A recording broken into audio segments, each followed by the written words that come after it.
காலையில் சமையல் பிளானே சொதப்பி விட்டுட்டாங்க என் பொண்ணுங்க 2 பேரும். இன்றைக்கி பிளான் வந்து சமையல் வேறு தான். காலையில் எழுந்ததும் சாம்பார் வேணும்னு கேட்டுட்டாங்க. சாம்பாரே பிடிக்காது என் சின்ன பொண்ணு. இப்போலாம் எப்போம்மா சாம்பார் வைக்க போகிறீங்கன்றாங்க. அது என்னன்னு தெரியல, இப்போலாம் ரொம்ப நாளாக வைக்கிற சாம்பார் வந்து ரொம்ப டேஸ்ட்டாக வருது.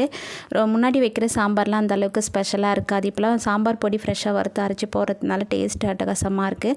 அது சாம்பார்ன்றதுனால காலைல சமையல் வேலை அந்த அளவுக்கு இல்லை. சாப்பாடு, சாம்பார், முட்டை ஆம்லேட் தான். 5லேருந்து 10 நிமிஷத்துக்குள்ளே வந்து சமையல் வேலை முடிஞ்சிடுமா. அதனால் வந்து மாங்காய் நிறைய இருந்தது. 2 நாளாக அது அப்படியே வந்து எதுவும் செய்யாமல் வச்சுருந்தேன்.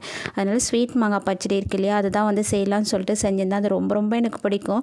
ஸ்வீட் அந்தளவுக்கு சாப்பிட மாட்டேன். ஆனால் இந்த மாங்காயில் சேர்த்து வந்து நல்ல உப்பு, காரம், புளிப்பு, இனிப்பு எல்லாமே இருக்குமா.